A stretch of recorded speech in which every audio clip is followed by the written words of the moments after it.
Well, good morning, good evening, or good afternoon to wherever you may be in the world, and welcome back to the W1 Sim Series, the second of our social races that we have planned before the rollout of Season 2 proper. It is so good to be back, and I cannot emphasize that enough as we get ready to go racing around the Temple of Speed, one of the best circuits in Formula 1 in my opinion, and it is so fantastic to see we're getting to these places. My name's Tom Knight, back on your screens after not being here for the first social race, I'm sorry, but alongside me, again, and still is one of the best in the business, Mr. Carl Paranek is here, everybody. It is an unchanged lineup alongside me. Carl, how are you? I'm great. I'm great, thank you. Good to have you back in the comms box with me, my friend. But Monza, here we go. Temple of Speed.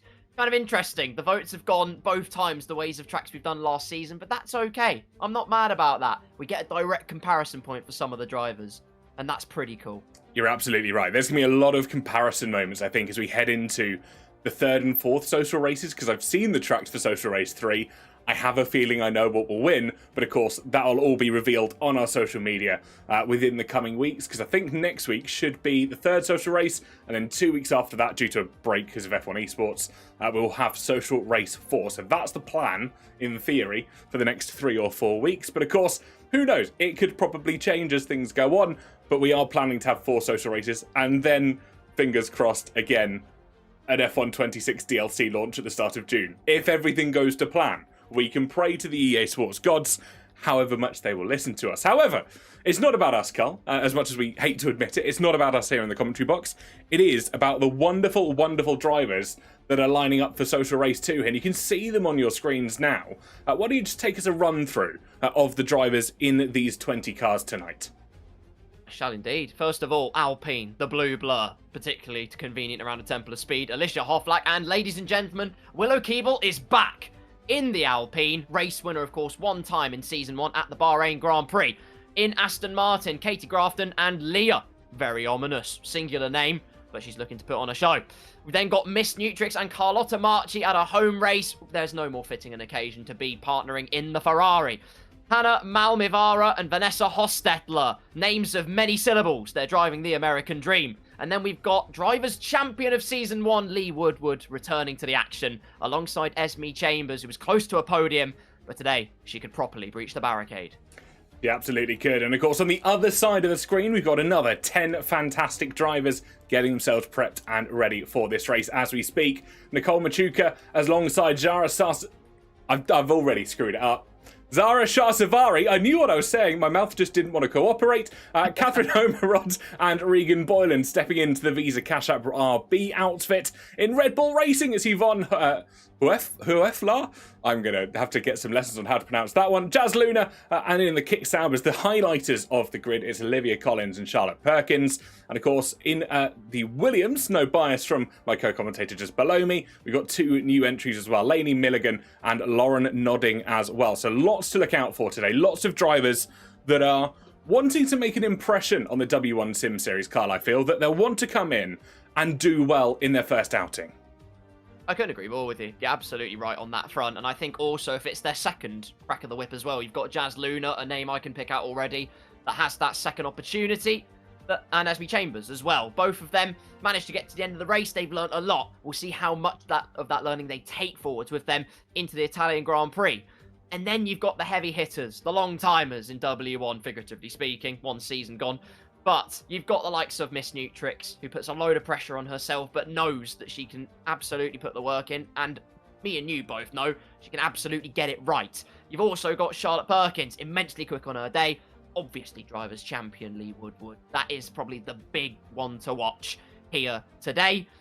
But you've got everyone else as well. This is all a bit of a litmus test today. And if nothing else, it's all a bit of fun. So just join us for that rollercoaster ride.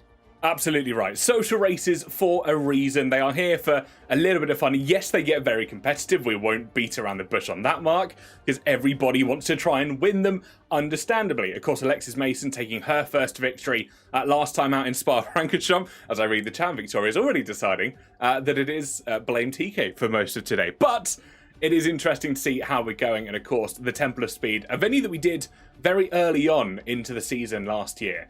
And obviously we saw a range of improvements across the grid as we headed through the calendar and down towards Brazil for that season closer. I mean, Miss Nutrix was streaming the other day and talking about the first race at Monza that she ever did, and you could see the nerves, the mistakes just starting to creep in slightly. But actually, I think as we get to the start of season 2, but actually probably further back, the likes of Abu Dhabi and Brazil, the final few races of last season, the confidence was certainly coming in already. I agree. I mean, there's like I said, I've said many times, but there's a reason why I voted her as my most improved driver. That P3 at Brazil was no fluke. You could tell the work had been put in, and the pace is obviously there. It just comes down to consistency as we get a great view of the Temple of Speed, just under by a smidge, 3.6 miles of beautiful bitumen that's going to take us through tonight. The main points to figure out around Monza is not actually the amount of straight line speed you have, not even the confidence on the brakes. There's 2 sections I can highlight that are going to be really crucial for every single driver. Turn 4 and 5 at the La Roja chicane, and you've got the Ascari chicane as well. You can obliterate the curbs as much as possible. That's where a lot of pace and a lot of consistency can be found, but you've just got to be daring enough for it. Easy to get a track limits warning, but you've got to push the limits. Absolutely right, as apparently that overlay didn't want to disappear, and it still continues to not want to disappear.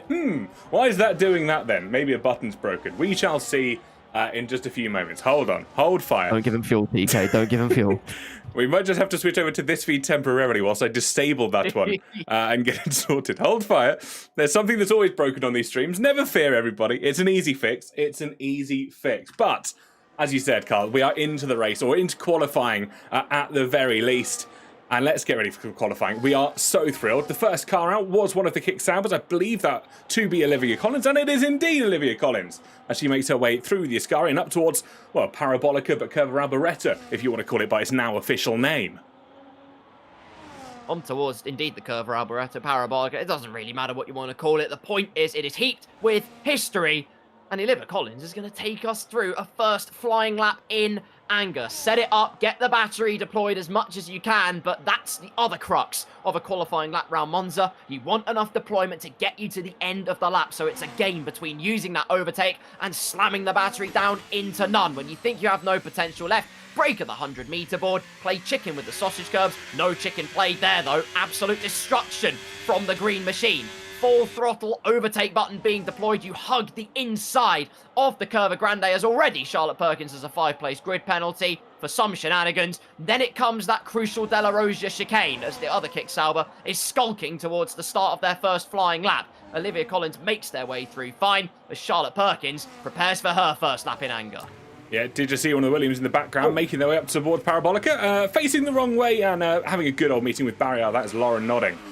Who hasn't had the best of openings so far, but we will let her get herself back to the pits. It is a big stage to step onto, and we've said this so many times before, especially if you're new to league racing.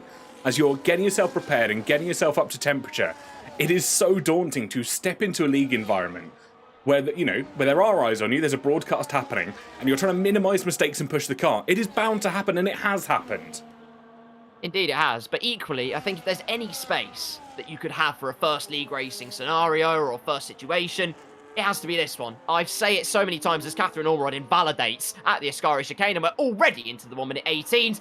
0.949 for Olivia Collins. That is the benchmark. But hello, here is our Season 1 Drivers' Champion, Lee Woodward, to not go faster. In fact, a 1/10 of a second is almost the deficit, as so many others will now slam in the banker. Stark Loki, Vanessa Hostetler, 120.282, with the Williams in P4 and Katie Grafton in P5, quickly shunted down to P6 because the Ferraris are on fire, particularly Miss Nutrix, who is only 2/10 away from provisional pole position. It's rather poetic, actually. First race actually donning the Ferrari colours, as there's Willow Keeble making her mark back on W1. It's rather interesting. Little did she know that would be her last race in the Aston Martin, and soon she would switch over to the faith that is Ferrari. Now she properly gets that home support. As a great time from Hannah Malmivara. Absolutely, and lots of opportunities to get themselves ready. And these are only the first runs. These are the bankers, as you traditionally call them, get themselves prepped for what will be maybe 2 or 3 more runs. Regan Boyle and Rustic Bone, of course, getting a good lap time in as well. Puts herself 6th fastest overall at the moment. A good friend of hers, definitely not Jazz, of course, Italian heritage running through her blood, looking to try and make a good performance on home soil, which will make, I believe, one of 2 drivers with a connection back, herself and Carlotta Marchi, who is alternatively up in 9th place at the moment. Indeed so, going for the Oscar Piastri strategy as there's major front wing damage on the right-hand side of the Red Bull. So not real impetus of getting a big lap in, but at the end of the day, Def Not Jazz still in this session. Will retreat back to the pit lane. Great time from Rustic Bone as well in P6, a whisker away from the 1:19s. Qualifying is one thing though, I will allude to it. If they really want the race win, which of course everyone will, but if they really want that race win, it's all going to be about management. More on that at 11, because Leah Plays, we know her last name now is Plays, that's pretty cool, is making her way down to La Rosia. She's already got a purple Sector 1. That is quite spicy. Absolutely, 27-1 in the first sector, looking to try and make improvements as they make their way through. I think the game was selling slight porcupines as it was Olivia Collins at a 25-7 in the very opening sector, but certainly looking on par for the mid-table at the moment. And we said this before, these are the banker runs. These are the opening steps that our drivers must do before they take to the full-on tango of the ballroom that is here in the Temple of Speed, just north of Rome, of course, and a very lovely place to visit, I must say. So I'd love to go there one day and experience racing here. Probably one of the bucket list circuits on my bucket list, I'd say, Carl. Same for me. I fear immediate conversion to the Ferrari faithful, which of course Will not happen as a Williams aficionado, but the allure of the Tifosi is quite something. At Monza, holding a very narrow line, is Leah Plays. We'll see what their first time of the session is. It is a clean lap, and it's P11, a whisker ahead of their teammate, Aston Martin, just on the outer reaches of the top 10. Meanwhile, Yvonne Huffelaar, I believe that's how you say your name. I'm sorry if it's not. P14 with a 23.159, but again, it is a valid lap time. As the second Williams of LJ Ripley is on a lap, we're going to have 2 Williams completing lap times. That will be fantastic to see. Through Lesmo 1, then Lesmo 2. You can carry more speed than you think. Use the curb on the inside for a bit of rotation. That was clean and composed. And LJ Ripley now thunders down to Ascari. Absolutely does, and down towards what is probably one of the more tricky sections on this circuit. It has got to be full commitment if you want to try and get a valid and a clean lap time, and does so. Attacks it rather well. Could have run out just a little bit wider on the exit, but carrying enough speed through to make it safe and sound for one time on the board. Braking and slamming on the anchors as they make their way in towards Parabolica Corner and rounding to reveal up the start-finish line, and of course that checkered flag that will come at the end of a number of laps here at the Temple of Speed. Goes 10th fastest. So as it stands, both Williams will start alongside one another for race proceedings. Might have been backwards before Parabolica at the beginning of this session, but guess what? Pressure makes diamonds. The Williams is now in the top 10. Love to see it. However, we have another fierce fighter in Esme Chambers, the ace of hearts. She's laying the cards on the table with a 26.4 in the first sector. It's not the fastest that we've seen so far. Perhaps just looking for that acclimatization. I've forgotten what the word is, my brain's blank. The point is, Papaya Pro is being held up in the dirty air though, and that will cause a blank in the McLaren camp, because that was a very risky let through from Yvonne Huffelaar, and well, Esme Chambers backs off, and you can't blame her for doing that. That was a major obstruction in the context of her qualifying conquest, and so it is a recharge and a regroup. Meanwhile, her teammate has just started their next flying lap of the session. Absolutely. Of course, Drivers' Champion in Season 1, looking to come back and reclaim her crown as we head in towards the second season proper. Charlotte Perkins, though, makes it a Sauber 1-2 as it stands, goes fastest out of all of our drivers in the field so far, a 1:18.841, making it a Sauber 1-2 for Perkins and Collins, respectively. Of course, we are still expecting lots more times to come across the board and more drivers to set their opening runs. I watch in eager... I also have got mind blank as well, Carl. It's not a great day for both of us here as we're forgetting what we're going to say. Eager anticipation is what I meant to say, to see what Sharkstorm can cook up again. Let the cauldron of qualifying boil and bubble. 700ths down for Sharkstorm in the second sector. Might have let all their chips on the table for this final sector. Saved a bit more battery, a bit more overall deployment throughout the rest of the lap. At least that is the hope on the context for our Season 1 champion. In qualifying terms, The pole position time, by the way, was an 18.196. Lee Woodward set an 18.2 on that day and goes fastest at the moment with an 18.7, quickly usurped by Catherine Ormerod and even further usurped by Willow Keeble at 18.489. And we are getting into very, very close territory. We saw it at the Belgium social race. That pole position time fell by the wayside almost instantaneously, and it could well be obliterated again. What a trilogy of laps we have just seen. It was one after another after another. It was Sharkstorm, Omerod, Keeble, in that order, taking fastest lap away from one another, denying each other pole position, or at least provisional pole position as it stands, with still just under 8 minutes left on our qualifying clock.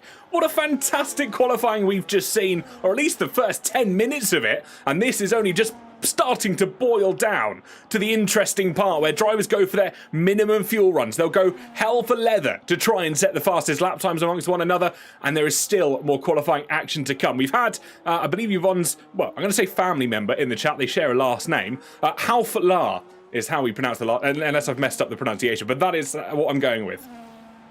Halflar. Halflar. Sounds good to me. I'll take Halflar if that's how you want us to say it. We absolutely will. Meanwhile, Ferrari on the move. They're both on flying laps. Willow Keeble, the big benchmark, though. Olivia Collins has also set a lap time at 18.623. Only 500ths ahead of Catherine Ormerod, but moves back up onto the front row. Miss Nutrix is a 10.5 down currently as they make their way through the Ascari chicane. But we saw this with Lee Woodward. The fact that they were down in the first two sectors, but actually they saved up the deployment and the battery for that final sector, allowed a bit more electrical energy. As well, Seb Kowal is saying Alpine on top. I feel like there might be a bit of bias there. We would never have bias in W1 Sim Series. Through the final corner goes Miss Nutrix, is deploying all the way to the line to absolutely everything, and it will remain a 10.5 just over down on their provisional lap time of a 19.140. Absolutely, looking to try and make gains, shall we say. There's as much bias in Seb Korki in the chat as you sitting there and supporting Williams. That's probably the way I'm looking at it at the moment. An opportunity to try and get themselves set and ready. So the grid looking and starting to form up now. Of course, loads of these drivers are obviously going out for their first proper runs with multiplayer cars on the track for a very long time in a while. And yeah, Alexis, Seb is an engineer for Alpine Sim Racing Team. I think that's the official name anyway. I get confused. You've got Ferrari, which is Scuderia Ferrari HP esports team, and then everybody else is just McLaren, I don't know, sim racing. But they just like to be a little bit extra and have more names on their name. Meanwhile, at Williams F1 Team Gaming, one of the fastest on an outlap currently, Def Not Jazz is putting pedal to the metal and foot to the floor, rounding the Alboreto curve or Parabolica, whichever one you want to choose. The names are practically interchangeable. Deploying the battery and deploying the pit lane strategy, so it will be to live to fight for another day.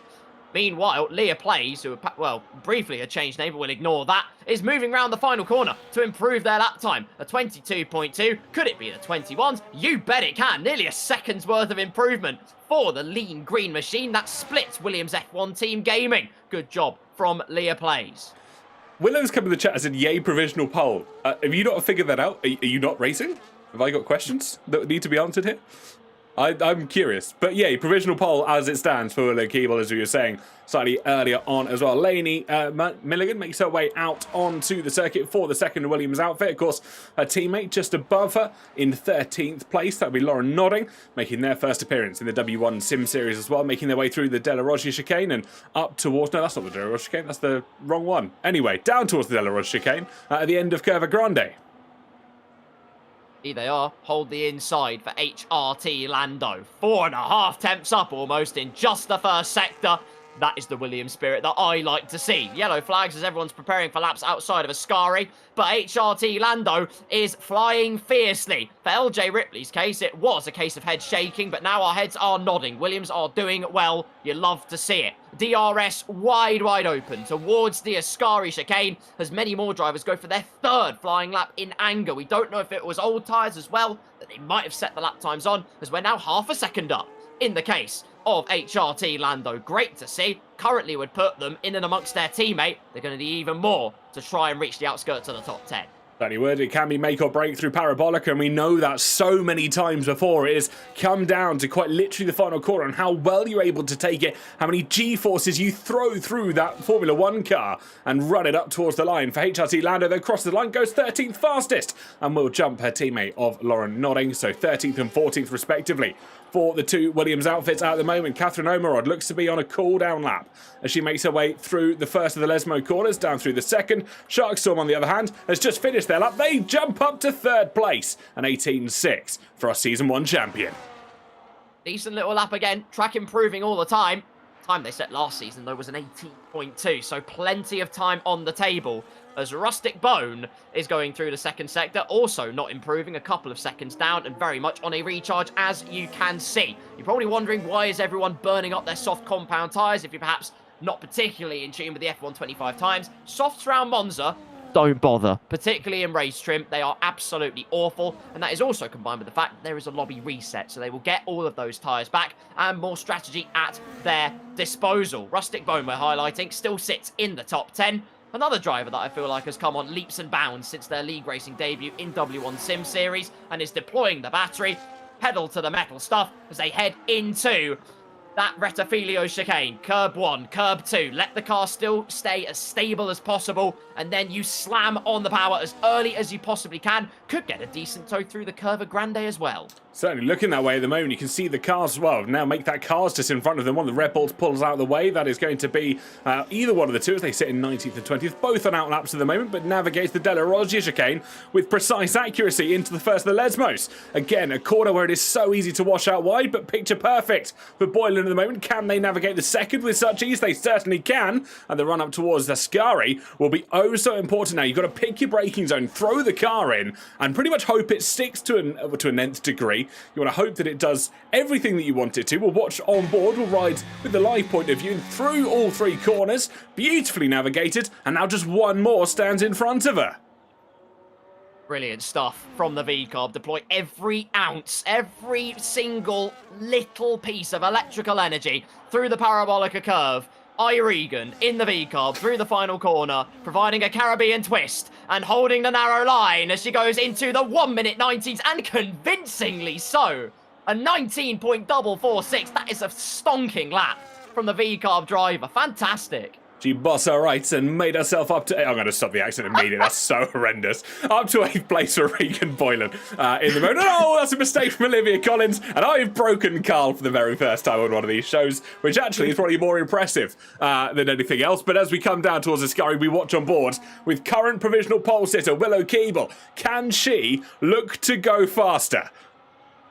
Well, I would say that we can never replicate that accent on this broadcast. But equally, in the case of Olivia Collins, Hey, Ray, you boss, I left at the wrong time, okay? Willow Keeble, though, is down towards the final corner. HRT Lando's out. Oh, no. Williams in turmoil. That's only because there's 40 seconds left. It's that final flurry of laps. Lee Woodward cannot improve anymore. Third place is the absolute maximum that she will achieve. Willow Keeble can break new ground, go even further beyond, but it won't be the case. 500ths down. Olivia Collins will cross the line to start another flying lap, and that could be crucial in the context of this qualifying session. So here we go. Lean Green, highlighting machine on one final push. Charlotte Perkins is nearly 3/10 up. The push for pole position just got a little bit more enticing. Across the line goes the second kick, Sauber. They go fastest. Charlotte Perkins on provisional pole position, but there are still some heavy hitters waiting in the wings. There absolutely are. Both Red Bulls still have got to set a lap time here. It looks like disaster for Yvonne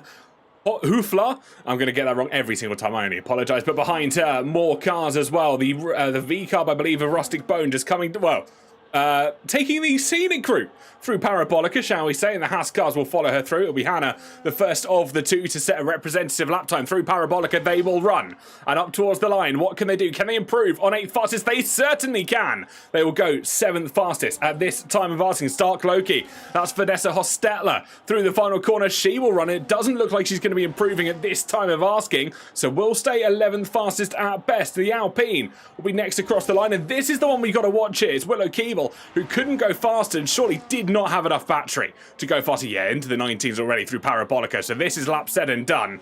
The other driver, Charlotte Perkins, has got something left, but no, it's invalidated, Carl. Yeah, Olivia Collins not going to complete the lap time. We don't know what it would have been, but they're a few seconds down again. So every chance that they once again got it all crossed up at the La Roja chicane. As Curious Fire, that is Zara Shahsavari across the line to end the session P17. A whisker away from the 121s. That was a goal that she was trying to reach. It was so, so close. In a league racing setting, it's a completely different ball game. So respect is all you can give. Charlotte Perkins, though. How interesting is this? Social race number 2. And don't quote me on this, but I believe that is her first ever W1 pole position. Didn't break the boundary that was the Season 1 qualifying lap. A 0.196 remains the benchmark in the 2025 cars. But here in Social Race 2, it was more than enough.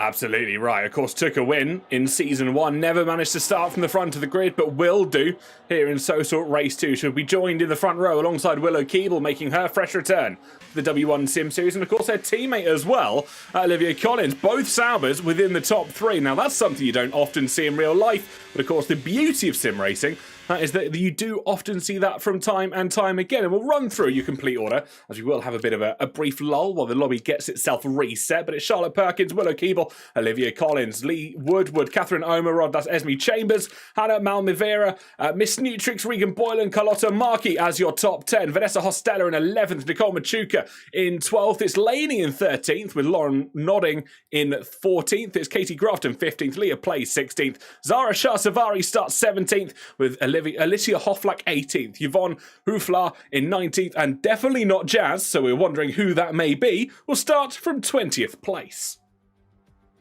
Questions and only questions. Hello, everybody. We're back on your screens. But what a qualifying session. That was crazy. Right Absolutely. at the deck, Charlotte Perkins takes it away from Willow Keeble, who then said, I don't like Charlotte. She is very mean. That is unfortunately the way that this game plays out sometimes. What a race we're in for. This is going to be so interesting. It certainly is. I'm really looking forward to it. I'm actually really hyped for this race. Because we get into the action, it's going to be a fantastic load of racing to get ourselves prepped for. Whilst I try and fix some things in the background that may or may not have broken before we got started. We don't talk about that. Mainly, drivers being named other names on the graphics, which is something I should have now figured out. But, of course, qualifying is one thing. We head to a race situation. How does that differ from that one lap or the hot lap aspect, the mindset that these drivers have to be in, versus the management aspect that you know is going to come in race trim? Oh, it's a very good question. The thing is, Monza is the fastest strategy is a one-stop. There is no doubt about that. The one-stop is the fastest, but you are playing a constant game of management. The rear left tyre is the limiting tyre, ultimately. Mostly on those mediums, I imagine a lot of people will go through that phase of having to go through the pain of saving tyres first stint, and then able to go full push for that second stint. The aim is to get to that 12 or 13, as we see some absolute carnage on the screen as they head through the Roja chicane. Willow Keeble has slightly cut the corner, I will be honest. There's only 7 people left, and that's all you really need to know. As Charlotte, everyone's just getting to squad. This is absolutely brilliant. But that wasn't what they were watching for a minute. I had to switch that very last minute. This is what we see because I'm trying to figure something else in the background. But I switched very quickly just to entertain them. Absolutely smited, as Willow Keeble says, P1 to disqualification world record. I don't know if that's a flex or not, I'll be honest with you. But yeah, difficult to play with management. Of course you want to battle, but the thing is, the main demon you're playing with is traction. If you overdose, I've seen Nicole Machuca do the most spectacular crash out of a Scari. That's fantastic. Yeah, the rear left tyre, you have to be so careful on the traction. A lot of non-ERS is going to be used. You have to feather that throttle. Absolutely right. It's going to be one about making sure that you are so confident in everything that you do and making sure that there is not a doubt, well, not a doubt in your mind about what you're trying to achieve in this session. And it sounds a little bit silly when you say it out loud, but actually when you break it down, you've got to be so confident with every input, every break, every turn-in point. They are going to be the main factors to look out for. For sure, absolutely. And the thing is, you have to play around with your setup as well, mainly the brake bias. You've got to be careful locking the rears. Very easy to do, especially that first chicane, where you are going to be in DRS trains, you are going to be wanting to battle, and you are going to push that braking as hard as you can, but you can't. ultimately. A lot of drivers will go for harder allocation. I have no doubt about that. An early safety car would actually spare a lot of people's blushes. I would not be surprised at all if everyone went for the mediums and then just ran too hard to the end if that was the case. But there's going to be an air of caution in the air. We know we have the Monza Turn 1 moment. It's one we're all too familiar with. And we might well see it here today. There are a lot of drivers that I feel like will want to really make a mark on this series, for sure. You're absolutely right. It's going to be one that our drivers will really have to try and watch out for and just keep an eye on how it's going as they make their way through each and every twist and turn that this track throws at them. As hopefully now Carl can see our faces back as I've managed to sort out what I might have broken. I'm actually blaming the developer because they made 3 versions of the Halo overlay and didn't realize I had to change the button binding to turn it off. So, you know, maybe it's a blame TK, maybe it's not. That's not something we're going to be focused on at the moment, though. Get your predictions in the live chat. That's one thing we always love to do when we're getting ourselves ready for these races. Who do you think is going to, A, win the race? And let's go as well. Let's go fastest lap, because that is going to become a more and more inviting element, I think, as this season goes on. Interesting one, isn't it? Well, if Snail Next Door was here, which they're not because they're still typing their message, but if they were, they would, well, they can't say Catherine Filking in this case. I do apologise. But I'm going to say race winner. I'm going to put... I feel like Lee Woodward always finds a way a lot of the time. I feel like they're going to pick up the win. Fastest lap, though, I'll say will go to Willow Keeble. I feel like between those two, there's a good competition on our hands. Don't count out Charlotte Perkins either. It's going to be entertaining. What do you think, Teague? I think it's going to be a very similar thing. I think it's going to be very close. Whatever happens, this race is going to be a race decided on strategy. Should we see rain, that could also throw a spanner in the works. I have no idea whether the lobby's set to dynamic or not. I'm fairly sure it is. But anything can happen in these lobbies. We've known that from the higher tiers of league racing to the lower tiers of league racing, where rain just somehow comes out of absolutely nowhere. I think there's going to be a couple of drivers that really surprise us today. And they will be drivers that aren't necessarily qualifying drivers, but actually when you get into that race trim, it's so much more about being consistent over 27 laps that you have to hit that mark time and time again. And a driver that can do, let's say, a 121 consecutively over 27 laps will always beat a driver that might hit into the 18s occasionally, but everything else is in the 25s. Like, there's going to be that dynamic that really comes into play. So my really long-winded answer to who you think is going to win, I think Catherine Omerod's in for a really fair shout here. I'm going to go a little bit left field. Wow. Good shout. Got Catherine Ormerod. Yeah, you know what? Catherine Ormerod. I respect that decision. That's very cool. Okay. That's going to be interesting. But nonetheless, we're in for an entertaining time. I think that's the only thing. To cast your minds back to Season 1 as well, it was the first race, the first time, in fact, in W1, where pole to win was converted by Catherine Thielking, who drove a frankly dominant race. It was absolutely ridiculous race pace from her. Take her first ever win in W1 Sim Series, and then after that, the floodgates opened, and we had a very enticing championship prospect on our hands. So that was really what started it all off. It was also the race where Alexis Mason got another P2. You then had Speed Queen by name and by nature. She was P3. Remember that name? She was in and amongst it as well. I mean, it was a one-stop ultimately that won that race, but Thielking's management was what won her that race. And also banking on everybody else behind her battling, which they did. They did battle. It compromised them. It allowed her that breathing room that was just enough so she could get away. You create your own luck, I always say, though. And I feel like you need to be brave and bold. If it means displacing the DRS train so you can get ahead, if you know you have the pace, then absolutely do it. Absolutely. And we're going to really see, I think, that difference in strategy from what drivers go to.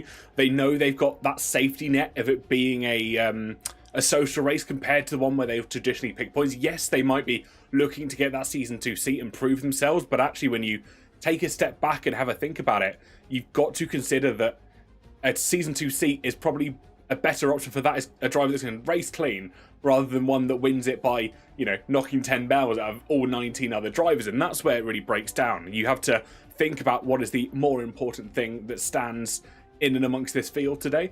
And I've noticed some great names in the chat as well. Heather, being a spectator for the very first time today, sitting from the sidelines and watching on as the action proceeds. We've got everybody else. We've seen Alexis in here. Ashley Eleanor's in the chat. Rio Harris, Design, Seb we mentioned earlier. We've got loads of people coming to support these women and girls, taking part in these racing. And of course, these are only the social races. We're not even into Season 2 proper yet. But I'm very tempted to show stream the intro. I didn't play at the start of the stream. because I said that I wouldn't until season 2 starts. But I mean, it'd be rude not to, right? You know what? Let's have a look at it, shall we? Let's just enjoy it. Welcome back to the W1 Sim Series. What is going to be a cutthroat championship clash. 20 cars line up under the lights. 4 and 5 red lights. We welcome you to W1. Wheel to wheel, heading through lane car. They're going to go side by side, coming in towards Baggins and Beckett. Who's bravest? Fantastic move from Cheryl Bucknell. But it's not over yet. The house comes back at her. Before big crash though, and she leads. She crashes. She's round. Oh, what a hard-fought victory that was. That is just spectacular. But your drivers champion W1 Sim Series. What a season they have had.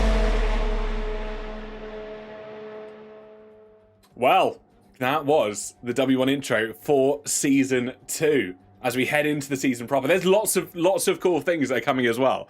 I mean, I'm really bad at keeping secrets, but I kept that from the staff for like over a month. I didn't tell anyone that we were doing that. And I just kind of randomly popped in an audio one day going, hey, by the way, who left this here? And they might have got the idea as to what was going on. But that's not all that's coming with season 2, hopefully. I'll just press this button and something should happen. And, you know. There's room for a third seat at the table. Unlike Adrian Newey at Williams. Kill me. Anyway, outside of that conversation, that gives me trauma. Olivia Collins saying first P3, by the way. I do have to commend Olivia Collins, actually. She did set the benchmark. She gave everyone something to chase and has ended up on the front of the second row and on the clean side of the grid. Jess saying, I will clip that. Don't clip that. It's true and it hurts me, but don't clip it. Unbelievable. He looks fantastic in green, I must say. I'm just going to step back before Carl throws something at me.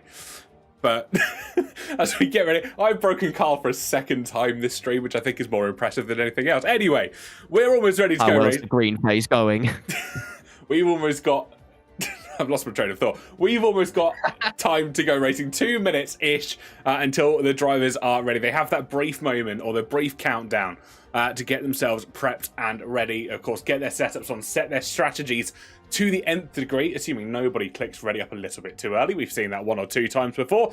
But first and foremost, good luck to all of the drivers. And we've got Mr. Ted Kravitz coming into the chat, Rio Harris. 5 different drivers have led laps at Monza. Amy Hoxer, Kiwi, which is Catherine Thielking, Zaluxi, of course, a driver that unfortunately left the serve the other day. I'm gutted. A very fast racer in her own right, and one that I was hoping to see more of in Season 2.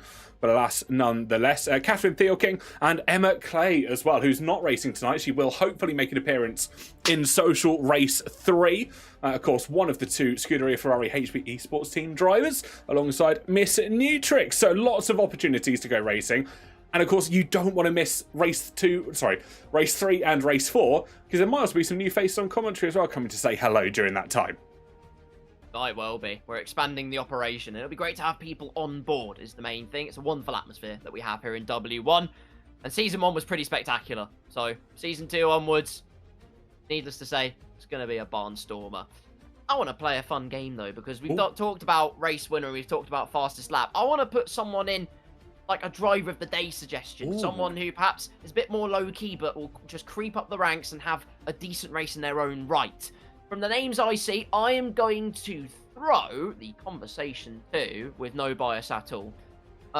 In this case, actually no bias. I'm going to say Zara Shahsavari has a decent race. I'm going to put it out there. She nearly breached the 21's barricade in qualifying. She's getting more and more confident.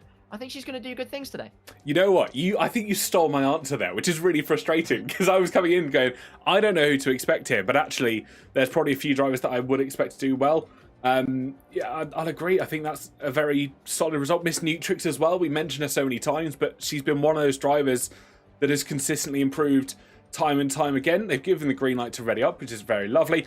Talking about dark horses as well, I think Hannah Malmavera might come in and surprise us. I've seen her race before in lobbies and stuff with friends on stream. I haven't seen her in a competitive league racing environment. So that's where I think that slight adjustment is going to be needed. But if she gets that right, I think we'll see her in the top 7. I'm going to say that. That's a great shout. No, Hannah Malmavera with a great lap in qualifying, immediately burst out the gate. Came in like a bull in a china shop. I'm going to say this really quietly, because I know if I get it wrong and it explodes, it will be clipped and I'll look like a fool. I think Rustic Bone's going to be a dark horse. Ooh. Saying.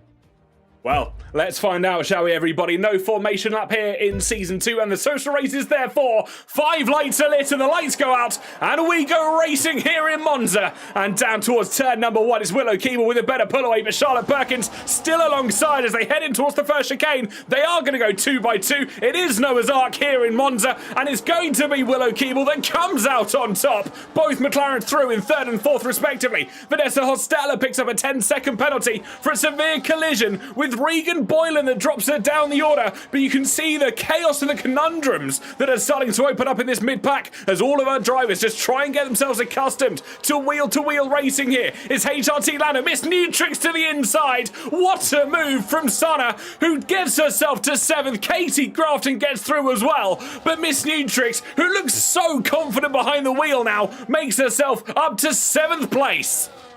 Great stuff from Sun. Great stuff as well from Willow Keeble and also the 2 McLarens. Esme Chambers with a rocket ship start up to P4. That was immaculate work from the Papaya Pro. Hannah Malmivara as well, dark horse in the running up to P5. Fantastic start from all of those 3. And others dropping anchor. Olivia Collins all the way down at the back of the field as Regan Boylan moves up to P12. Looks like no damage on the V-Carb car. Has plenty of pace and panache at her disposal, and she is using it. Never mind. Damage on the right-hand side. Still has decent pace, but look at that, 46% damage on the right-hand side.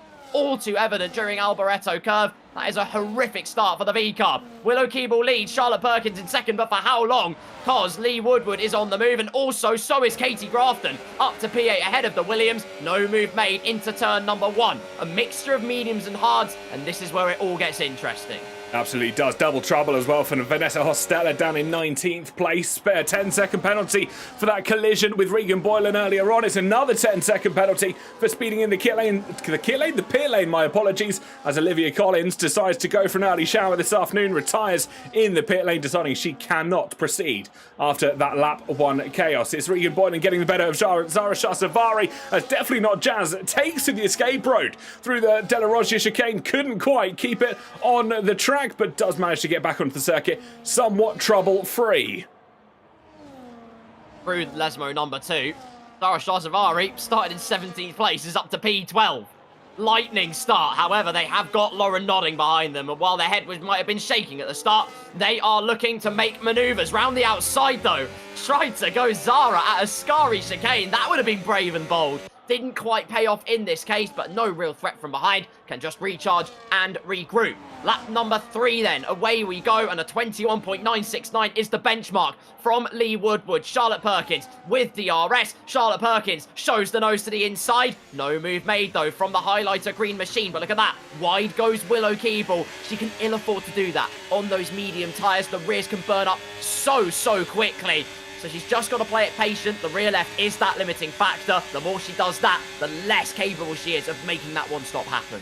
Certainly right, in towards the second chicane as well. You can see just how much more confident Perkins is taking the corners in comparison to Keeble, especially as we head into what will be the first and the second Lesmos. A little bit of a, understeer through the first Lesmo. I think that's going to be the dirty air effect coming through the opening of these 2 corners. Again, nailing that second one.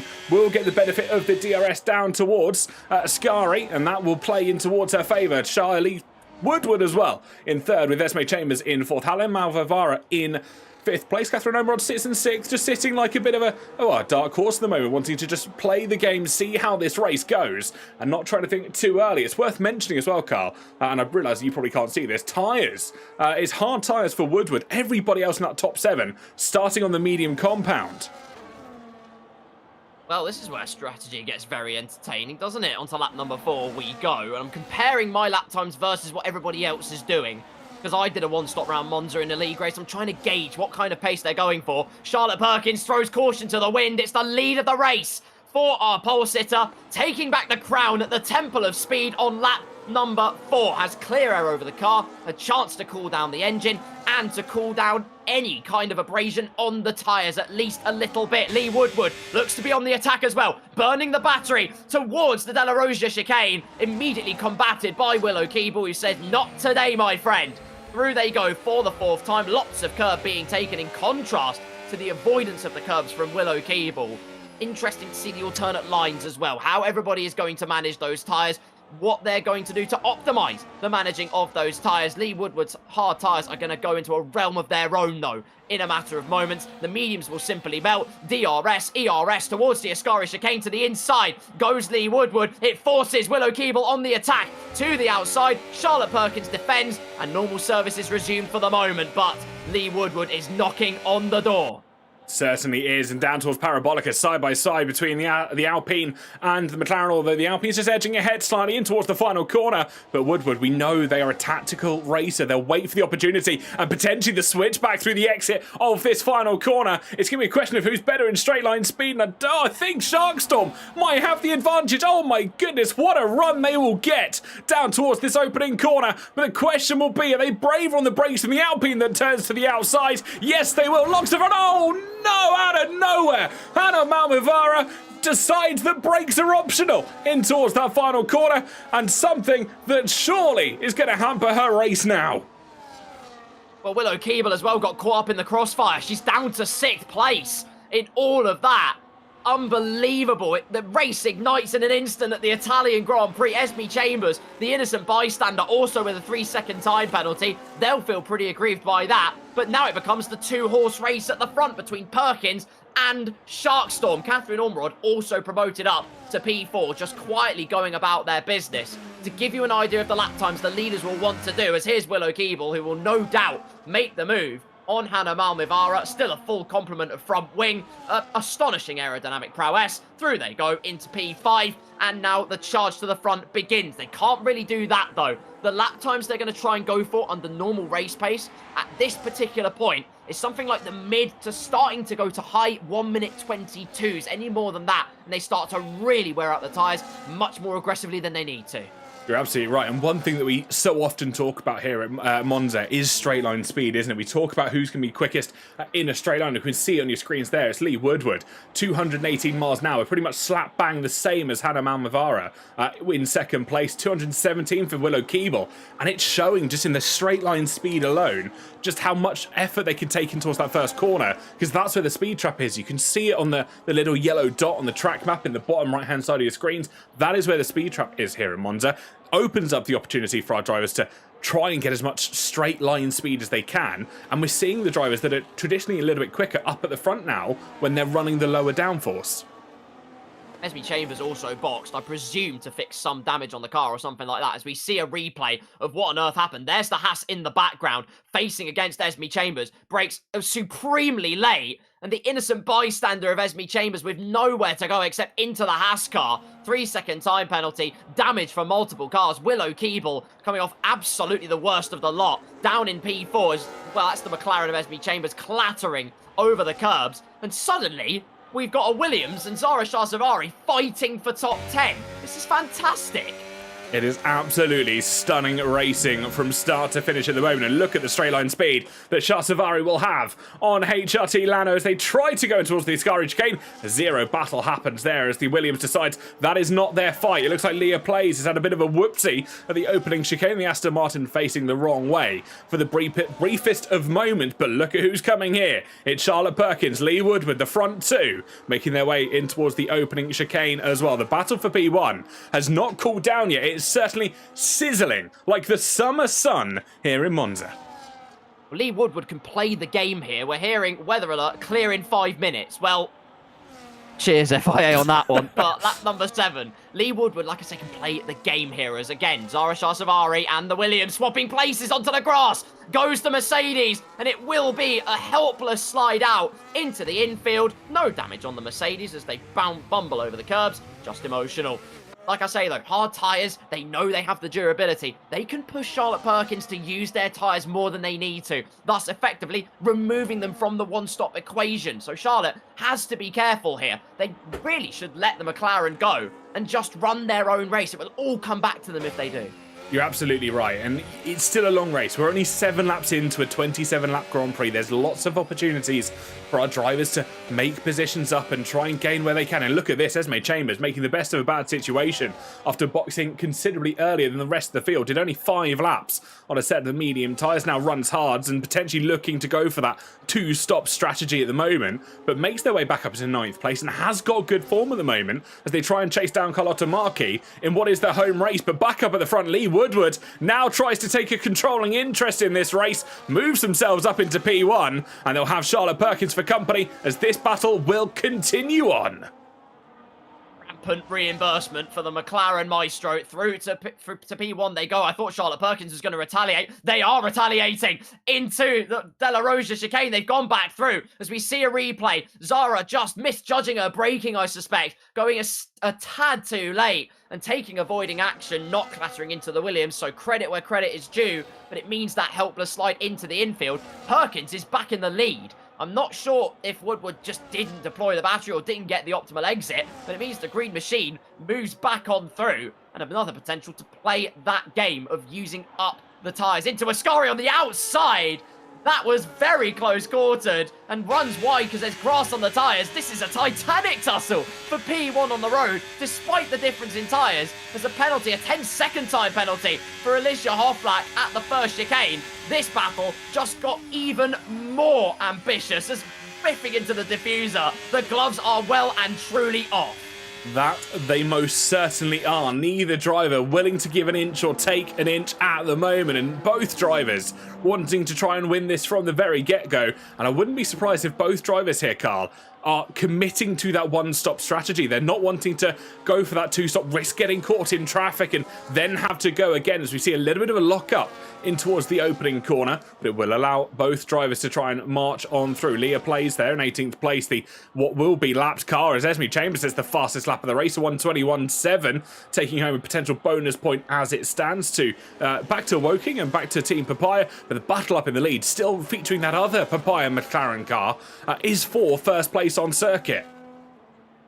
Lee Woodward again letting Charlotte Perkins through before De La Rosa. I'm sure there's a strategy to the equation, but regardless, back into P2. But I thought Charlotte Perkins was going wide for a second, but activates the tractor beam. Lee Woodward didn't see that one coming, and so they're down to half a second behind before the Ascari chicane. No opportunity to make the move, but there is every chance into that first chicane.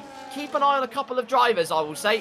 One of those is Catherine Ormerod. Is just breaking in tit for tat under that 3-second gap as into the parabolica. I'm suspecting games are played, or either that or Woodward is just hounding the diffuser of the kick Sauber up ahead, sliding through the parabolica. They are pushing to the absolute limit as Perkins goes so narrow you would have thought she was going to box, but no, stays out for lap number 10 of this race. DRS, no ERS deployed though for the McLaren. It's going to be normal service resumed in P1 and P2 on this particular instance.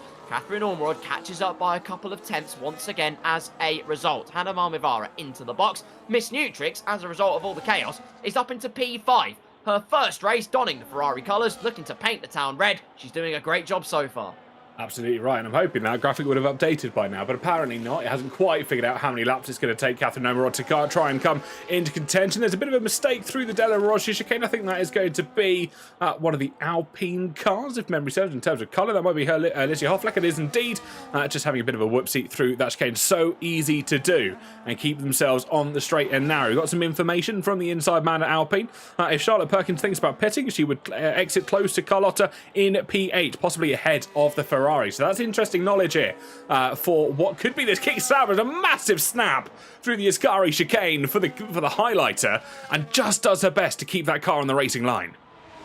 Games played side by side, neither one wanting to yield the DRS advantage. In this case, it will be Lee Woodward. Contact made though, and again, drama descends upon the temple of speed as Lee Woodward, sent briefly into the grass, does very well to keep it on track. And Charlotte Perkins, no real surprise after a snap like that, peels into the pits. Catherine Ormerod does the same. Willow Keeble also follows in. A lot of medium runners gambling on the hard tyres now, rather than trying to extend for another lap. The end of lap 11, lap number 12, I thought would be the prime point, but the hard tyres will do their job duly and diligently. Out of the pit lane goes Charlotte Perkins. It means it's a McLaren 1-2 here at the Temple of Speed. Esme Chambers moving up the order. Out goes Perkins, Ormerod, Willow Keeble and co. Pretty much normal service resumed. As Ferrari double stack. This is where it gets to the boiling point though. How do they save the tyres? How do they manage it from here? Lee Woodward has to see how long they can take the hard tyres and whether the mediums do have that overall push at the end. Absolutely. They will be the questions that will be answered slightly later on in the race as well. And for now, it's McLaren 1-2. It's Esme Chambers that is effectively race leader by a few seconds, but can't forget she's got that 3-second penalty to her name that will come out, that will be in effect when race ends, of course. And as we get to the end of the Grand Prix, and Lee Woodward has made their mandatory pit stop, as it stands, there's only half a second in theory between Perkins and Chambers for second and third on track when that penalty is taken into consideration. Pit delta we're hearing is 24 seconds, according to the wonderful Seb Kowalski. Shout out to you, mate. 3-second penalty for Stark Loki. Burdened with glorious purpose, but the only purpose was rather grisly, and that is the stormy cloud of the stewards. Esme Chambers rounds the Parabolica. Meanwhile, Miss Nutrix also getting a 3-second time penalty for their troubles in this race. We have a decent battle on our hands, though. Katie Grafton versus Death Not Jazz. I wouldn't be surprised if Katie Grafton had boxed onto new mediums on lap number 12, because it seems like she's got a ridiculous surplus of pace, and wouldn't you know it, brand new medium tyres. Who would have guessed that Carl knows exactly what he's on about? And that is exactly how it goes. Around the final corner, a little bit wide there for Death Not Jazz, as I'm almost certain she'll be peeling into pit road within the next few laps. Curious fight, that's Zara Sarsavari, picks up a 10-second penalty for speeding in pit road. Again, not uncommon, but equally, and we have to remember this, they have to make sure that they... Well, it's not for points here. They can make these mistakes now, and it is so common to make these mistakes. Look at Zandvoort in PSGL PCF1, where so many drivers were caught out at the top level of esports by the pit lane speed. It happens up and down the league racing fields. Exactly. No, for sure. And there's always learnings to be had as a result of that. Pressure gets to you, no matter what level it is. But ultimately, this is a safe environment to keep on whittling away at all of those conundrums, all of those qualms you might have, because when the actual season starts, you are most prepared. As Curious Fire peels out in P15, Charlotte Perkins is right on the back of that sister McLaren. That is Esme Chambers. And how do you play this? Well, you just have to blaze the battery and make your way on past. There is no alternative. There is no delay to be had. Fastest lap of the race, a 20.3. DRS wide open for Charlotte Perkins, and Esme Chambers defending with all their might, looking to retain that track position and defends, actually, rather brilliantly. Into the first chicane, not much battery for Charlotte Perkins either. No real opportunity, although immediately saving is the McLaren. Perkins using every ounce of electricity available to them. That will yield the inside line into De La Roja, and that could mean phenomenal progress. Esme Chambers will fight it all the way, but resistance is futile. Perkins up to P2. Absolutely stunning work there from Perkins. Waited for the opportunity, burned literally every ounce of battery that she had within that electrical energy tank, made the move done at the chicane where the tyres are going to be optimal. We have to remember that Perkins is on 5-lap newer tyres compared to that of Esme Chambers, who only pitted after 5 laps on the mediums in that first and opening stint. So we'll have the tyre advantage at the moment, but if we're correct in what we're predicting, and Esme Chambers going for that 2-stop strategy, she may have an advantage at the end. There's a yellow flag in the first sector, and that's a Williams facing the wrong way. That's going to be Lauren Nodding, who's had a bit of a whoopsie down at turn number 1. I think a little bit of a collision with Yvonne Haufler, who just hadn't quite figured out how to go around, hadn't managed the F1 cars yet. And again, I say all this, it is something that I can't quite figure out as well. Concept 7 coming in with the raid. Welcome everybody to the W1 Sim Series. Welcome along indeed, closing in rapidly on 400 followers on this wonderful League Racing series. So if you aren't following already, you are enjoying the action, as we are just past the fulcrum point of proceedings here at the Italian Grand Prix. Hit that follow button. Keep up with proceedings. It is a wonderful, wonderful place to be. Regan Boylan's recovery has gone rapturously.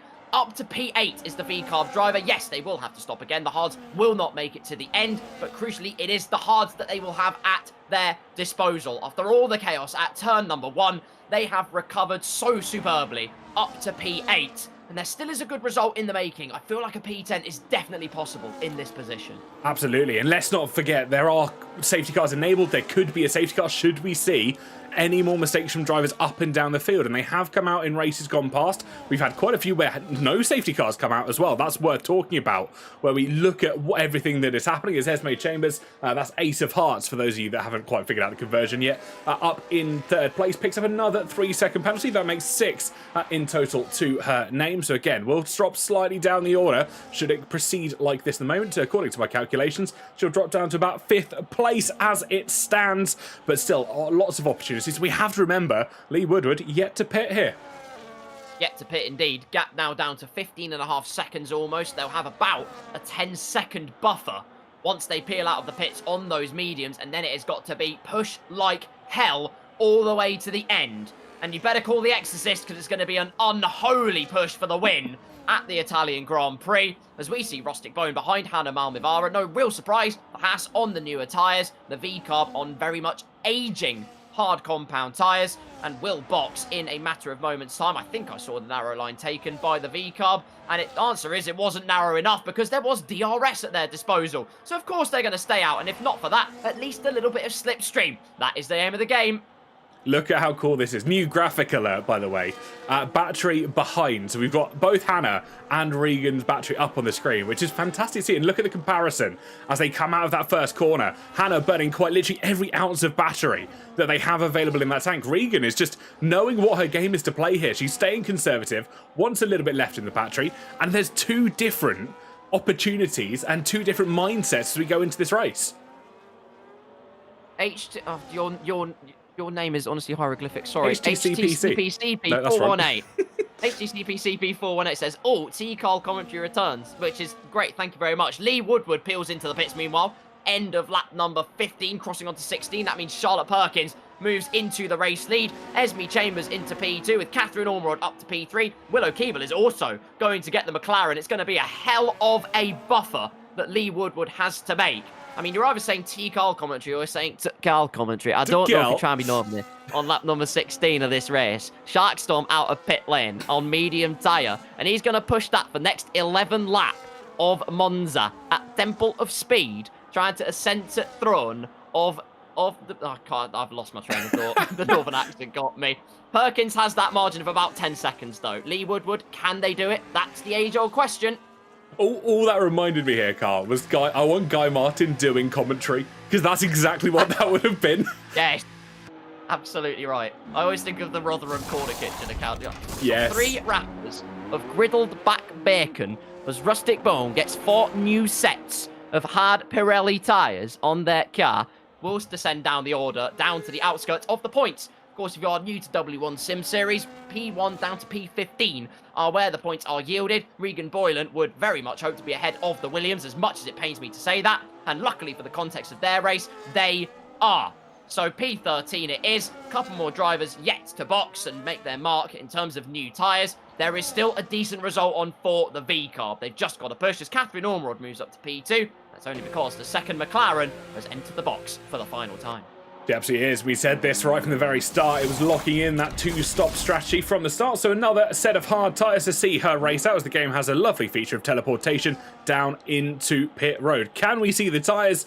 They are still Pirelli dark rubber ones, as the cameraman has decided to not go back on board with Esme Chambers. There we go. Out of pit road they go. But of course, you can have a look at what the tyres are doing up and down the field. That the Alpine will be Alicia Hofflap, just making her way through, just getting herself accustomed to the league racing environment. And we must remember, Carl, that a lot of these drivers, it's their very first outing in a competitive environment. A lot of them might not have league raced at all before. So they step into this, it is an unknown, which is quite often why we see these, I don't want to call them big gaps in race trim, but especially in the social races, where drivers are experimenting something new or getting accustomed to the rules and regulations. But actually, when we head into season proper, they're really close races, and I must stress this.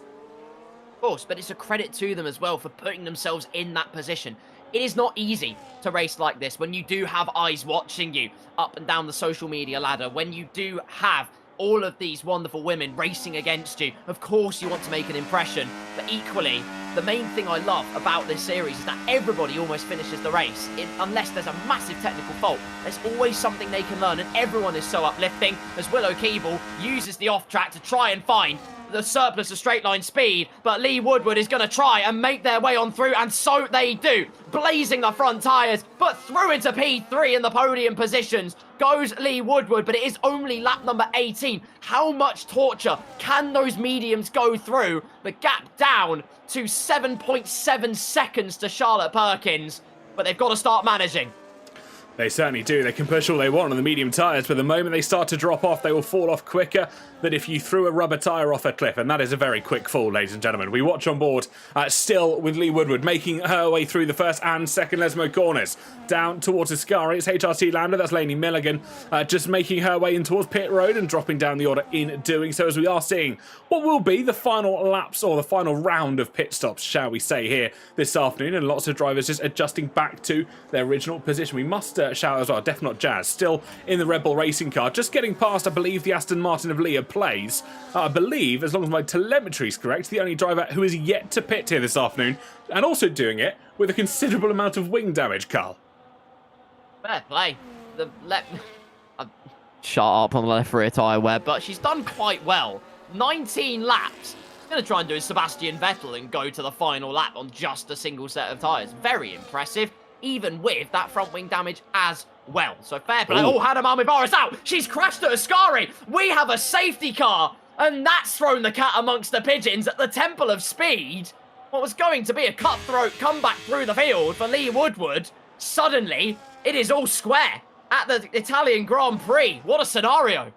What a turn of events, and I couldn't quite switch across in time to see where Hannah's car was. I think it was just on the exit of Ascari, and so easy to drop the car there and get themselves figured out. And you can see the cars, well, Charlotte Perkins manages to make her way past Bert Mylander in that safety car. We do see a few drivers peeling into pit road, Miss Nutrix being one of them as she peels out of pit lane on a fresh set of soft tyres here for the Scuderia Ferrari HP Esports team driver, and making sure that they try and figure it all out. And everybody else, Rawley, will now dive in towards the pits. Carlotta Marchi as well in her home race, opting for a fresh set of tyres, again softs, going on to that Scarlet Ferrari, and a very aggressive turn out of pit box, but nothing too bad as they make their way down. This is far from over. Far from over, absolutely. Nearly crossing over into lap number 20 in W1 Sim Series Social Race 2. And oh boy, if you thought the first one was nice at Belgium, we're going to do it twice. Safety car to bunch up the field. What do you do if you're Charlotte Perkins? Of course you're going to box and get into the pit lane for a new set of tyres. You've got a car between yourself and Lee Woodward, who was charging through the field. You've then got Willow Keeble as well, who's not too far behind. Suddenly brought back into the conversation for the win. And I was going to coin the phrase, but HTCPCP has beat me to it. This race is far from over. Absolutely stellar. Even when she's not racing, the Heather puns stay in contention. They'll always be in our minds, Carl. Absolutely stunning. And one that we need to get written up as a permanent fixture here in the W1 Sim Series. We do see drivers start to peel out of pit lane. Esme Chambers gains 2 positions from that. Jumps not only her teammate, but of course Willow Keeble as well, who now is demoted down to 5th place. But we must remember there are a few penalties up and down this field. Chambers has 6 to her name. It's 10 for Zara Shahsavari, also known as Curious Fire. It's, I believe, 10 seconds and a drive-through penalty for Lauren Nodding, who's LJ Ripley on your screen. So that was for, I believe, speeding under the speeding under the safety car. And of course, I think speeding in pit road. So we'll have to serve. That's 10 seconds for Alicia Hoflack in 17th, and another, what was 3 seconds for Leah Plays, who will get promoted up to 19th when she makes her way around the circuit. And look at this, Miss Nutrix goes for a second trip into pit road. It's mediums now going on to that Scuderia car. I wonder if she might have figured out that softs weren't necessarily the play, as most of the field here, Carl, have gone on to hards to see them on 7 laps. I'm guessing the situation is they didn't have enough medium tyres left to go, and they didn't want to take the softs. You'd be correct. You'd be absolutely correct on that. A lot of drivers will have gone for the harder allocation because simply the hard tyre is overpowered round Monza, so you cannot fault them for doing that. But if you are Miss Nutrix and you had a second set of medium tyres, What a chance this could be. Field bunches up. Yes, you have some time penalties next to your name, but that doesn't matter. You've got a great chance now, and maybe that trip onto softs was to get onto the mediums and have the most optimal pace and optimal tyre wear come the end of proceedings. You know you can use the pace as much as you can and have no trouble. We are under safety car conditions here at the Italian Grand Prix. Charlotte Perkins is the race leader, Catherine Ormerod in P2, Esme Chambers in P3 with time penalties over their head, but on fresh-ish hard compound tyres. Lee Woodward, though, makes their way on through because Esme Chambers has peeled into the pits, and thus the order is completely ruined for me. Willow Keeble's in P4, Esme Chambers is P5 and should stay P5 unless some catastrophe happens, and it's going to be... Oh, hello. Suddenly it got interesting. New soft tyres for the McLaren Maestro. Absolutely. It's going to be a real interesting strategy now. I'm curious as to what the strategy call might have been here from Esme Chambers. Of course, I think she would have been fairly solid on a set of the hard tyres. Only 3 laps difference wouldn't necessarily mean too much as she pulls a Lightning McQueen out of pit road, making sure she is ahead of Miss Nutrix. So you can see, I think there's exclamations from a few people in the chat questioning the decision around there. But hey, it's the driving seat. If you know, we might be wrong here, Carl. If the safety car stays out for another couple of laps and they're fresh for 4 laps, that could somewhat be the difference compared to hard tyres around. We will have to try and figure out here. That is the case. I completely agree with you. I feel like the safety car is going to come in at the end of lap number 22. Personally, I think that's just my opinion. I believe it will be a 5-lap shootout all the way to the end. But like you say, I'm willing to be proven wrong. Good news for Charlotte Perkins as well. You're wondering why the gap is so substantial. Charlotte Perkins has some lap traffic between herself and the chasing competition. Def Not, Jazz, LJ Ripley, Yvonne Haufler, and a smattering of others interlocked into the lead train. So Perkins has, like, at least a car between herself and Catherine Ormerod. That's all she needs is a bit of a buffer. And usually, they don't really let the lap traffic through. It's been a bit of a tradition in W1 not to go off the track and let the competition back through. So that's going to be the case. As Hannah Malvia says, that was suboptimal. I probably would tend to agree. However, it does mean we have a tantalising conclusion to this race. You're absolutely right. No banning on intentional safety cars from a certain lap. The intentional safety cars are completely banned. I'll correct myself on that before I start going on for a rant on all of that. But Hannah, we must commend you. Managed to make it, 17 laps throughout the race in your very first appearance. That should still be commended. You turned up, you raced, and at the end of the day, that is exactly what it's all about. No matter where you finish, up or down the field, it is one of these things. Yeah, these are social races. These are learning and development races. That is what the league is all about. Do not stress about incidents happening because, again, that is the whole intention of the league, Carl. It's one that is set up to be a safer environment. It's like having a pillow under your bed, just in case you roll off the side, which I might have done one too many times. Yes, for sure. However, you put the pillow under the bed and not beside the bed, you will come crashing down to earth. That's where I'm going wrong. See, I knew something wasn't quite right. See, try it on the side. Try it just like beside it. I promise you, it'll change your life. Lap 22, Catherine Ormerod, 1.7 seconds. The field is bunching up rapidly. It's just the Mercedes, which I'm tempted to say is Nicole Machuca, that will catch up to the back of the queue. It will be Carlotta Marchi, HRT Lando, and then Nicole Machuca. To get to the back of it, it could be a very late call for the safety car peeling in here. So just a warning to watch the top of that screen, to wait for the notification. That's exactly what I'm doing. My eyes are super glued to it. And there it is. Safety car in this lap. In fact, it wasn't too late, but it does mean Charlotte Perkins can neutralise the pace. She's in complete control of when to pull the trigger. It will mean that Nicole Machuca will catch up to the back of the queue. With the lap traffic interspersed amongst the competition, well, for Catherine Ormerod and co, it becomes a little bit more of an arduous affair to try and catch up to that race leader. You're absolutely right. Of course, there will be a certain element of ghosting, but one you've got to really watch out for here is, of course, Charlotte Perkins can launch any time as soon as the safety car is safely back in pit lane, and we'll wait for that notification. We'll see the green flag start to fly amongst the circuit. Of course, it won't fly until they cross the line, but of course, as soon as it's in, you get a safety car in, you can prepare to restart, and if you want to go, you kind of want to go about here. Catch drivers off guard, you want to catch them off tilt, but of course it's a very long run down towards the first corner. So there's a certain element of how much straight line speed have you got. And we discussed this earlier in terms of the speed trap that is in effect. Sharkstorm has one of the quickest that still goes, but here we go. Charlotte Perkins puts her foot to the floor. We go green flag racing once again, and everybody else now has to try and figure themselves out as we go racing on lap 23 of 27.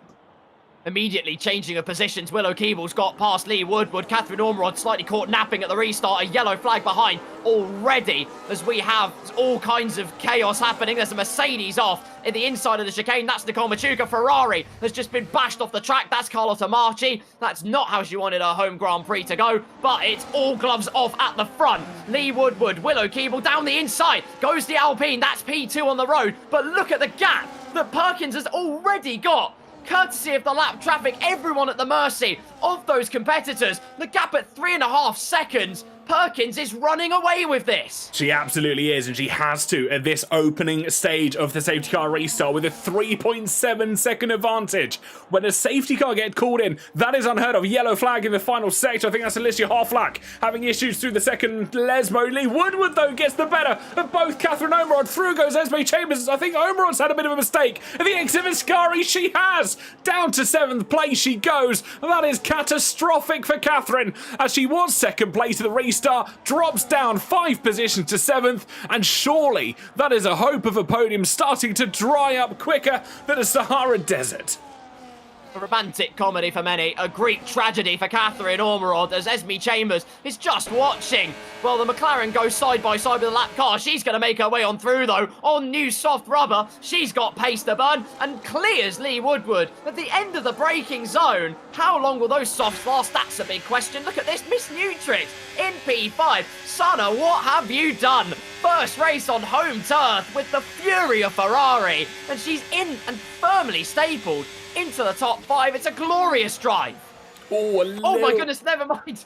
I think I'm just a little bit caught out by the ghosted Red Bull that stood in front of her, and again, so easy to do. The reason why we have the rule on ghosting cars in qualifying to move out of the way, because it is that visual distraction that can quite often come in towards effect. But both Papayas in 3rd and 4th respectively. I wonder if we'll see any Papaya rules here. Of course, no team championship to fight for, none of that in effect, but we've got to remember Esme Chambers, that's 6 seconds worth of penalties that is still to her name as we close down with what, 4 laps to go here at the end of the race here in Monza. Charlotte Perkins still teetering over that 4-second gap as Zara Shahsavari finally got there in the end. Another 3-second penalty to add to her total, totaling 13 in final effect. In the tail of Curious Fires, though, Lee Woodward cooking up an absolute blaze of glory. DRS wide open, has no battery at all. 0 electrical energy to burn, but is going to go on through anyway. McLaren versus McLaren, finally recharging. The Energizer Bunny's a bit tired, mate, I'm just saying. But through the first chicane, Lee Woodward, chase begins again for Willow Keeble. Time is running out. 3 tours to go, just under that. In W1 Social Race 2, Perkins still with 3.5 seconds worth of a gap. And also, after all the chaos at the start of the race, I said Rustic Bone can pull something out of the bag here. She's back up to P8. She absolutely is. Some fantastic drives up and down the field. We've got to look up and down the field as well. Catherine Omerod, if she manages to gain up to 5th or 4th place, what a recovery drive that would be for her. We look at the likes of Curious Fire, 9th place in a great race for her so far as Nicole Machuca, 12th. Def Not Jazz, I believe in her 2nd race in the series, would score, in theory, points if this was a proper championship round. So that has to be rewarded. Drivers up and down the field looking to make an impression. But one thing I have noticed here, Carl, Willow Keeble has taken about 1.5 seconds after Charlotte Perkins, make that nearly 2 seconds over the course of this lap. I wonder if Perkins has made a mistake through Ascari that Keeble's tried to capitalise on. And it's entirely possible. Either that is a game of battery cat and mouse. Willow Keeble pushes on this lap, and then Perkins will push on the next lap. That's why we're keeping our eyes again Gorilla Glued to the left-hand side of your screens, ladies and gentlemen. Penultimate lap at Monza. Willow Keeble, 2.2 seconds. She's rapidly cut through that gap and flowing through the chicane. She's still cutting through it. Little by little, she's piling on the pressure. But Perkins, you have to feel like, just has a bit more battery to play with, gaining multiple temps into the Della Roggia. Mercedes versus Williams, though. HRT Lando versus Curious Fire. And Curiosity might have killed the cat, but HRT Lando still going strong. P9 for the Williams. Absolutely right. I wish we could see the battery on board with Willow Keeper. There we go, 26%. I don't know why the graphics bugging out for me, but hey-ho. And we can see the difference that has between the two drivers. Carlos Marchi gets the better of Curious Fire going through the Della Rocha chicane as well. Good move for herself, promoting herself into the top 10 at one of her home Grand Prix here this season. Of course, in the opening social races, had it in the first round as well. Unlikely to come here in Season 2, but you never know what the track vote is going to determine. It will go back in the hands of the drivers when we head into Season 2 proper. Of course, all the tracks refreshed and potentially almost guaranteed to have Madrid on the circuit. Keep an eye on Catherine Omerod here, looking for a bit of a move in toward Parabolica. And I wonder if this is just getting the mirrors of Miss Nutrix, reminding the Ferrari that she's there and starting to play the mind games as we head on towards the final lap. DRS wide open for Catherine Ormerod. No such qualms or conundrums for Charlotte Perkins. The pole sitter at the Italian Grand Prix. Through goes the V-Carb into P5 on the road. The place, of course, where a V-Carb won the race in Season 1 of W1. Poetry in motion, I guess.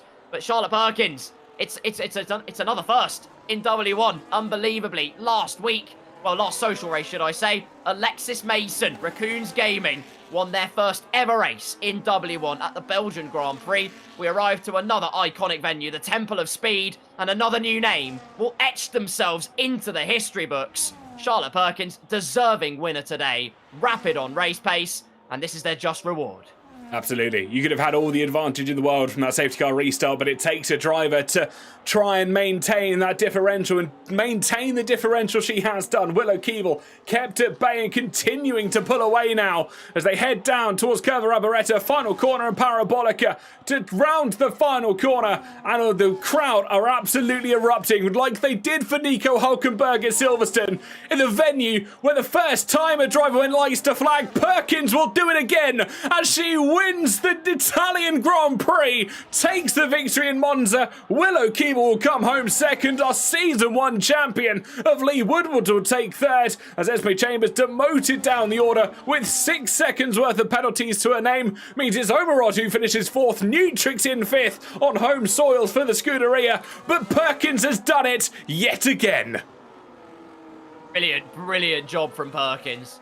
Absolutely class work, in fact. Willow Keeble on return in P2. Curious Fire with that unserved 10-second penalty will still finish P12, and that would be points. Rustic Bone with a great recovery. Ignore the Catherine Ormerod DNF. That's just a glitch. Remember, she finished in P4. Miss Nutrix, what a race for her as well.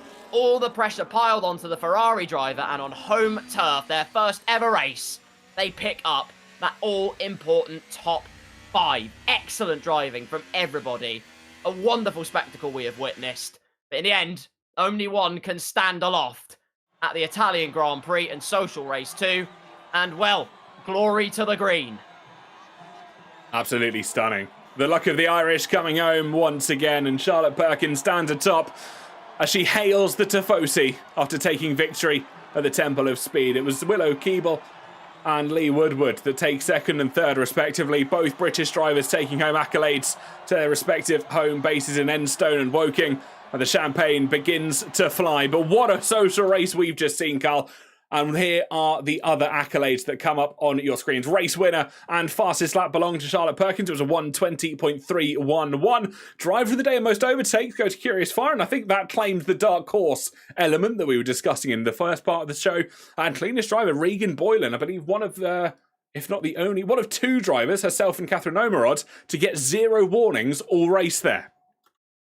Absolutely. Well done. Another cleanest driver reward. Cue the shocked expression, but with fastest lap pole position, race win, Charlotte Perkins completes the Infinity Stones in Italy. Willow Keeble in P2 with Lee Woodward rounding off the podium. You then have you have Catherine Ormerod, excuse me. Then Miss Nutrix, Esme Chambers, Katie Grafton, Regan Boylan, Carlotta Marchi, and Nicole Machuca rounding out the top 10. HRT Lando, Go Williams in P11, Curious Fire in P12, with Death Not Jazz, Stark, Glowkeep, Vanessa Hofstetler, and Yvonne Hauflar rounding out the point scorers, what would be in W1, with Alicia Hoflack, LJ Ripley, Leah Plays, Hannah Malmivara, and Olivia Collins rounding out our 20-strong field. What a race. What an absolute race we've just seen. They say Monza never disappoints, and it didn't again today, because that was an outstanding race. From start to finish, we saw moments, we saw carnage, we saw recovery drives to the nth degree. And, you know, all has to be said about Willow Keeble coming back from quite possibly down and out in that situation to finishing second step on the podium. Perkins holding her own in that restart. And, of course, Lee Woodward proving why she was the Season 1 champion here in the W1 Sim Series. But so many drivers. And I think what this is showing us is so much to look forward to for Season 2. Exactly. And what it also shows us is never, ever give up in league racing. Never give up. Never throw in the towel, because suddenly it can all flow back in your direction, and a podium, maybe a race win, bigger points are on offer. You just got to keep your head on that straight and narrow. I concur. That was a phenomenal race all the way through, from strategy to slicing and dicing and everything in between.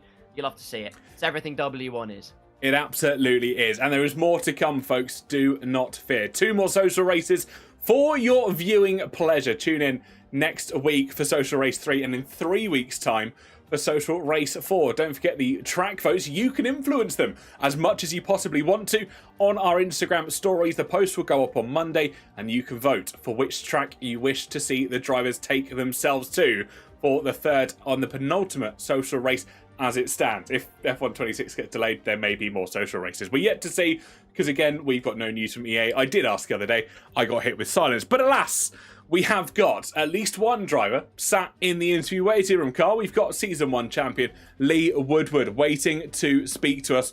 Why don't we drag her in and see what she's got to say? Lee, again, fantastic drive from you today. You went from 4th to 3rd in the end. Another podium to add to your tally. That must feel pretty good. Yeah, it does. Yeah. So talk to us about the race. How did it go from your perspective? Anything you might have done differently looking back in retrospect, or was it a pretty solid drive from you? It was a drive that I feel like I can be happy with. I sort of wore my tyres out a bit too much, but I think I learned not to go around the outside at the final corner when you've got a Sauber on your inside. Absolutely. Carl, I'll pass it over to you and let you ask any questions. Sure. It seemed like a titanic tussle between you and Charlotte Perkins in the first stint as well. Just talk about the battles. How did you find it on your side? Yeah, they were really good. Don't get me wrong. There was that one or two moments where it could have gone a little bit too far, but other than that, it was a good battle. It was clean. Absolutely. Go for it. I'm sorry. The cogs are whirring in my head. I do apologise, but it's a podium. You're back in the mix of it. How have you been spending the off season? Of course, as our W1 Season 1 champion. How have you been spending the off season? Whether that's getting to grips with the game again, whether it's honing your skills even further. Just talk us through how you've been spending the time.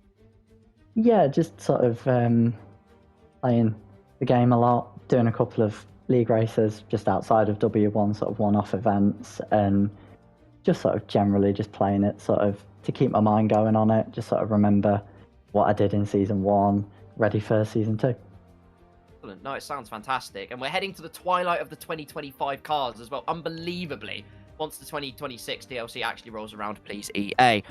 But how are you feeling for those cars? What can you expect from them? Do you think it will bring a good dynamic to the racing in W1 and league racing as a whole?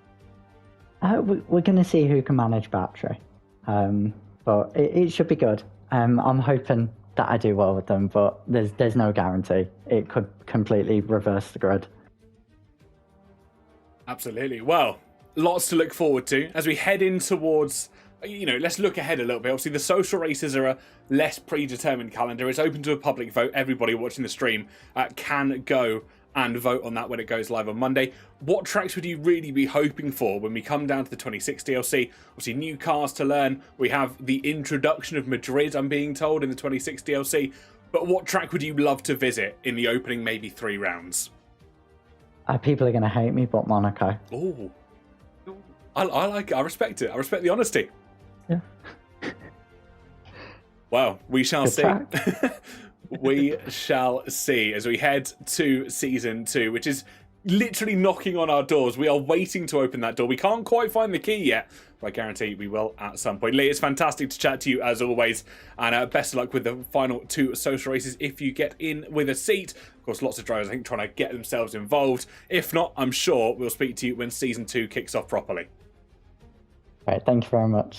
Thank you so much. Lee Woodward, everybody, of course, P3 today and Season 1 Drivers' Champion. We have, of course, got Willow Keeble in for a chat as well. Let's have a little chat to her. Willow, P2 on the road in the end. Of course, you started in second place, and you know it might not sound like an achievement, but that was a fantastic comeback drive from you. How was that? I have no idea how I managed that. Like, when I got hit in the rear into turn 1, I thought it was over. I was like telling Charlotte, well, this is just my race ruined. But then like I just tried to like just focus on the racing. The safety car saved me, and then I got an amazing jump onto both Lee and onto Catherine as well, and just managed to keep away from them.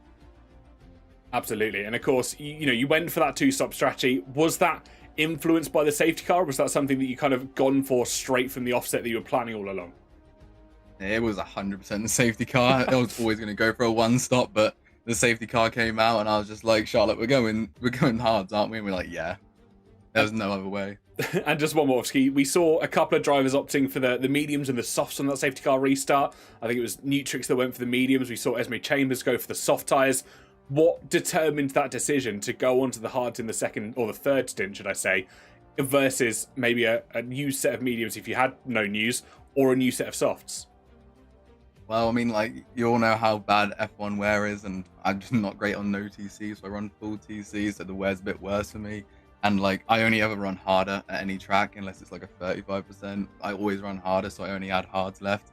Plus, mediums can only really go 10 laps while full pushing, and then softs will die way before that.